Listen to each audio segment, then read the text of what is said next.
uma das maiores bandas de todos os tempos. Conquistaram o mundo com as suas harmonias vocais inconfundíveis, letras marcantes e melodias contagiantes.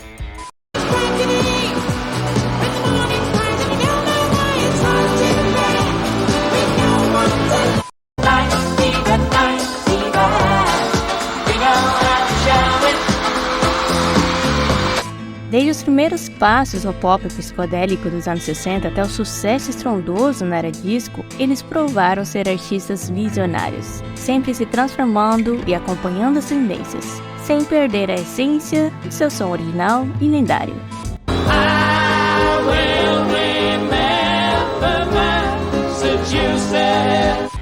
Estamos falando da lendária banda Bee Gees. Hi, I'm Maurice Gibb. I'm Barry Gibb. And I'm Robin Gibb, and we're the Bee Gees. Bem-vindos de volta para mais um vídeo aqui no canal, Hora da História. E deixa seu like e se inscreva no canal. Barry Gibb e o James Robin Maurice Gibb nasceram na ilha de Man, com sua irmã Leslie. Durante seus primeiros anos, seus pais se mudaram para Manchester, na Inglaterra, onde seu irmão mais novo, Andy Gibb, nasceria mais tarde. A casa da família Gibb foi sempre cheia de música. Na época, era comum que os artistas dublassem os sucessos do momento, e não foi diferente com os Gibbs. A história da banda começa realmente nesse período, onde Barry, com 9 anos de idade, e o James Robin e Maurice, com 6 anos, iam para um teatro próximo à casa deles, ouvir discos e dublar as músicas. Até que um dia, eles quebraram sem querer um disco que iriam dublar, e tiveram que cantar de verdade.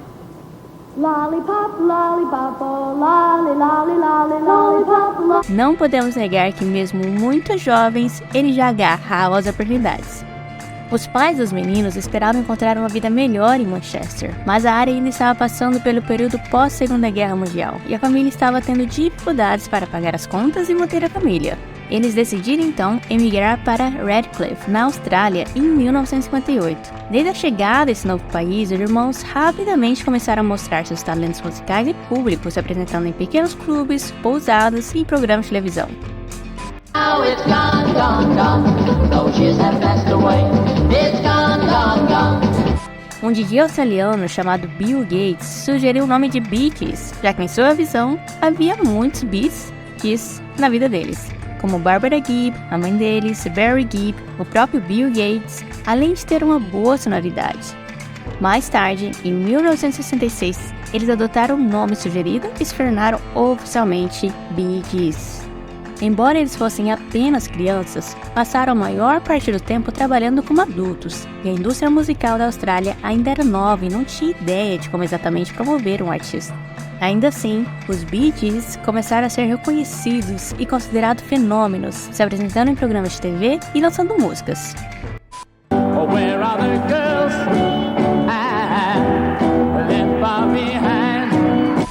O primeiro single da banda foi The Battle of the Blue and the Grey. Continuaram se apresentando e melhorando suas habilidades musicais com músicas próprias e também covers. O estilo musical da banda era uma mistura de rock, pop, folk e country. O primeiro sucesso significativo dos Bee Gees veio em 1966 com o lançamento do single Speaks and Specks.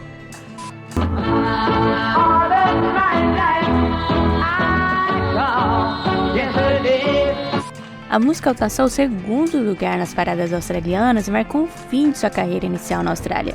No mesmo ano, a família Gibb decidiu voltar para o Reino Unido, onde buscavam as melhores oportunidades para expandir e internacionalizar a carreira da banda. A meta dos Bee Gees e de seu pai Hugh era conseguir conversar com Brian Epstein, o empresário dos Beatles, o dono de uma das maiores produtoras da época. Até que um dia, ele enviou um pacote para North End Music Stores Enterprises, com a gravação dos garotos. E assim como muitos outros pacotes de centenas de grupos com o mesmo sonho, o envio de Hugh foi naturalmente empilhado.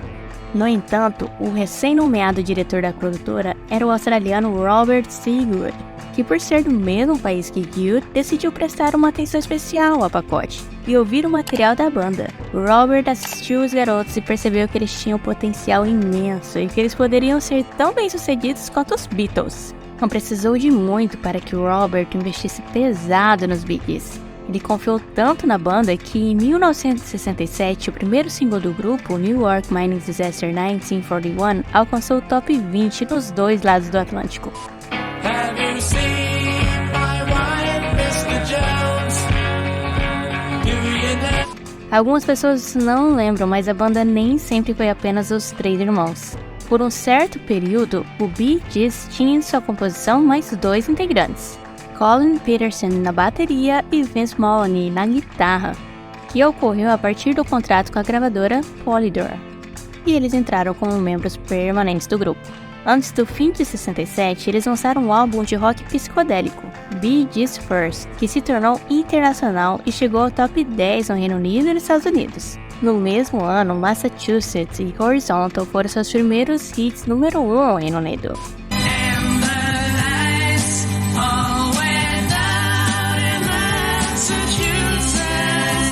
No final de 1968, os Bee Gees alcançaram o primeiro lugar nas paradas britânicas novamente com I've Gotta Get a Message to You, que também se tornou seu primeiro hit entre os 10 mais vendidos nos Estados Unidos.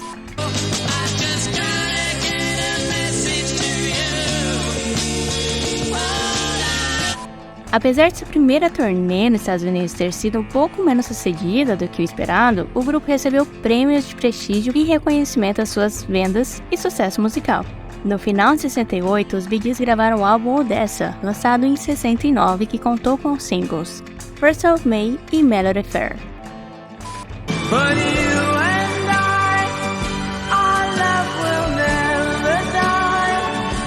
Esse disco foi marcado pela separação do grupo, com Robin saindo da banda, alegando que Robert Stigwood favorecia Barry. Miss Maloney saiu junto com Robin. Colin Peterson ainda permaneceu na banda e gravou algumas músicas com Barry e Maurice, mas acabou sendo demitido em agosto de 69. Mais tarde, os irmãos admitiram que não estavam maduros o suficiente para lidar com o sucesso tão jovens, com cerca de 20 anos. Eles estavam cercados por dinheiro, mulheres, drogas e álcool.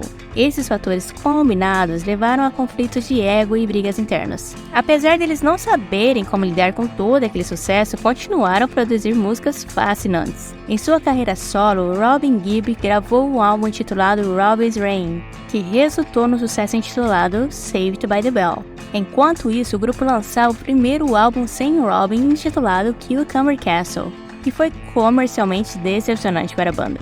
No início de 1970, os Bee Gees ainda estavam separados, porém gradualmente foram se reunindo e abandonando os projetos individuais. Depois da reaproximação, os irmãos lançaram o álbum 2 Years On, que continha apenas 3 faixas compostas pelos 3 Gibbs, incluindo a famosa canção Lonely Days, uma reflexão sobre o período em que ficaram separados.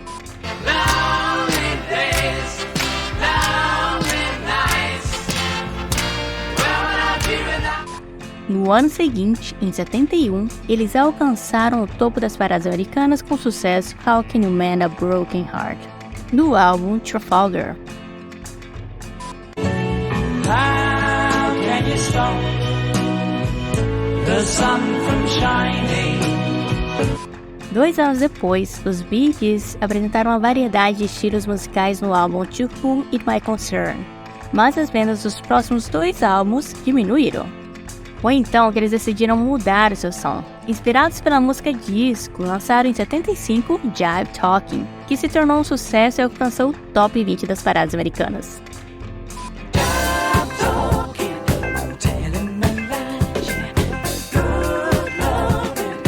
Com a voz inconfundível e aguda de Barry e incorporação de elementos de R&B em seu som disco, os Bee Gees explodiram nos Estados Unidos com o lançamento do álbum Children of the World, em 1976. Esse álbum produziu o hit número 1, You Should Be Dancing, consolidando a posição dos Bee Gees como um dos maiores nomes da música disco na década de 70.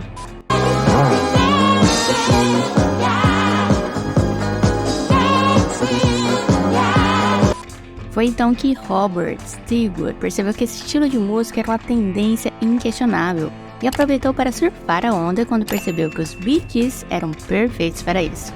Então convidou o grupo para participar da trilha sonora do filme Saturday Night Fever.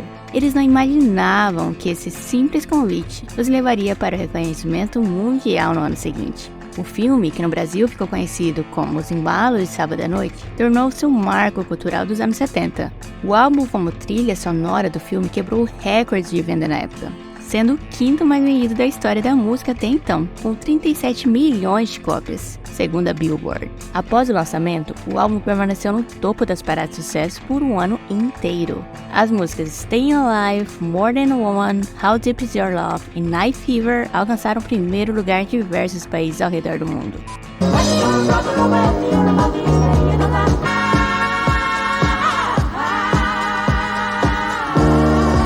Entre 77 e 79, os Bee Gees dominaram as rádios em todo o mundo.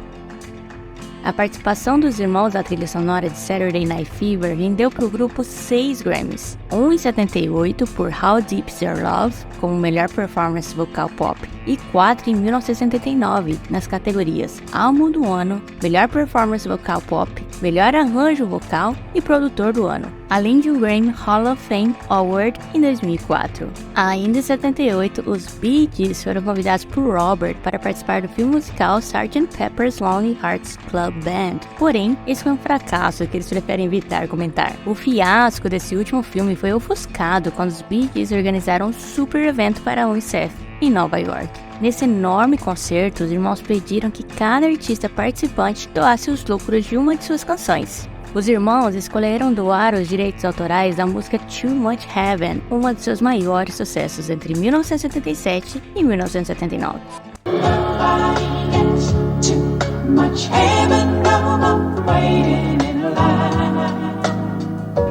Nesse período, o irmão mais novo dos Bee Gees, o Andy Gibb, começou a alcançar o status de celebridade. E diferentemente da crença popular, o caçula dos Gibb nunca foi um membro dos Bee Gees. Apesar de ter ocasionalmente cantado com seus irmãos mais velhos, Andy encontrou muito sucesso como artista solo, devido ao seu talento vocal e vontade de fazer seu próprio nome.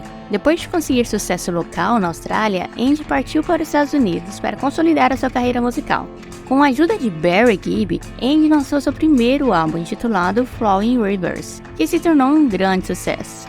Duas de suas músicas, I Just Want to Be Your Everything e Love is Thicker Than Water, alcançaram o topo das paradas musicais.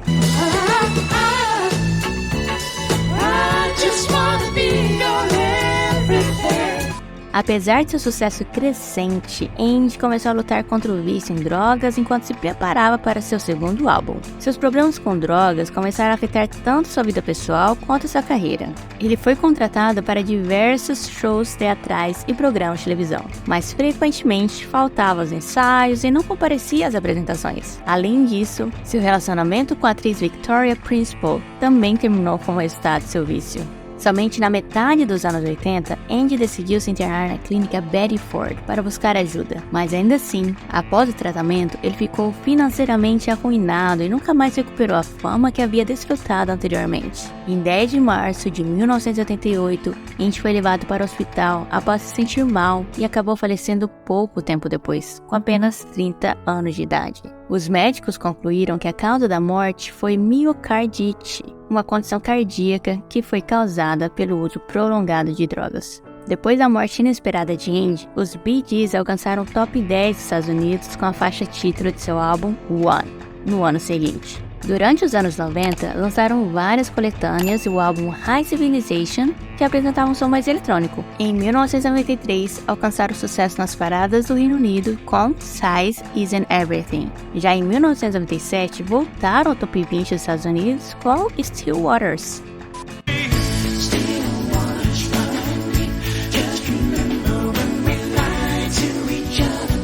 Mais tarde, naquele mesmo ano, sua performance única em Las Vegas, intitulada Bee Gees One Night Only, deu início a uma série de shows que durou até 99. Em 2001, tiveram sucessos com This Is Where I Came In. O último álbum como um trio foi Bee Gees Live by Request, em 2003. Nesse mesmo ano, Maurice Gibb faleceu aos 53 anos devido a um ataque cardíaco. Ele tinha uma longa história de alcoolismo que havia prejudicado gravemente sua saúde a longo prazo. Maurice havia ido ao hospital para fazer uma cirurgia por causa de uma obstrução intestinal, mas durante o procedimento sofreu um ataque cardíaco. Apesar dos médicos e famílias terem esperanças que ele pudesse se recuperar, Maurice faleceu nas primeiras horas do sábado, 12 de janeiro de 2003, 3 dias depois da cirurgia. Ele estava com sua esposa Yvonne e seus 2 filhos, Adam e Samantha. A família emitiu uma declaração mais tarde naquele dia que dizia: "É com grande tristeza e pesar que anunciamos o falecimento de Maurice Gibb nesta manhã. Seu amor, entusiasmo e energia pela vida continuam sendo uma inspiração para todos nós. Sentiremos profundamente a sua falta." Maurice era conhecido como o irmão mais extrovertido dos 3 irmãos Gibb. Seu irmão gêmeo, Robin, disse uma vez que Maurice era realmente o responsável por manter a banda unida. Em 2012, Robin Gibb, o irmão gêmeo de Maurice, morreu aos 62 anos, depois de lutar contra o câncer de fígado e cólon. Seus problemas mais sérios se iniciaram em 2010, quando ele começou a sofrer uma dor abdominal causada por uma obstrução intestinal, semelhante ao que havia acontecido com seu irmão gêmeo, Maurice Gibb. Embora a cirurgia de emergência inicial parecesse ter sido bem sucedida, ele ainda teve que ser hospitalizado mais 3 vezes em 2011, antes de finalmente ser diagnosticado com câncer. Depois de passar por quimioterapia, Robin acreditou que havia vencido seu câncer no início de 2012. Naquele momento, ele estava trabalhando em uma composição clássica com seu filho, Robin John Gibb, uma peça chamada Titanic Requiem, para marcar o centenário do naufrágio do RMS Titanic. Infelizmente, Robin não conseguiria chegar ao concerto. Aquele ano, ele sofreu uma grave crise de pneumonia e entrou em coma. Robin ainda conseguiu sair do coma no final de abril, mas faleceu algumas semanas depois, em 20 de maio de 2012. A mãe dos Bee Gees, Barbara Gibb, era uma cantora talentosa. Barbara Gibb e seu marido Hugh atuaram como gerentes de seus filhos no início de suas carreiras musicais, levando seus filhos a se tornarem um dos maiores grupos pop da história. Infelizmente, no entanto, Barbara Gibb acabaria vivendo mais do que 3 de seus filhos. Quando Barbara faleceu em 2016 por causas naturais, ela tinha 95 anos. Os únicos 2 filhos que estavam vivos à época foram o mais velho, Barry Gibb, e sua filha, Leslie. Em uma entrevista em 2016, Barry falou sobre quão difícil foi para sua mãe ter que enterrar 3 de seus filhos. Ele explicou como ela se sentia, já que Maurice havia falecido repentinamente em apenas 2 dias. Robin havia passado por um longo e torturante processo de luta contra o câncer, enquanto Andy, o caçula, havia morrido devido a complicações relacionadas ao vício de drogas. Barry Gibb é atualmente o último membro sobrevivente dos Bee Gees. Ele sente falta de seus irmãos, mas continua a manter vivo o legado da banda através da música. Embora tenha sido difícil se apresentar sem seus irmãos, Barry lançou seu primeiro álbum solo em 30 anos, intitulado In The Now, em 2016. Mas ele continua a se apresentar e escrever suas músicas. Ele também colaborou com alguns artistas para dar aos antigos sucessos dos Bee Gees toque de country. Barry Gibb está mantendo o legado dos Bee Gees vivo e garantindo que eles sempre têm um lugar na história da música.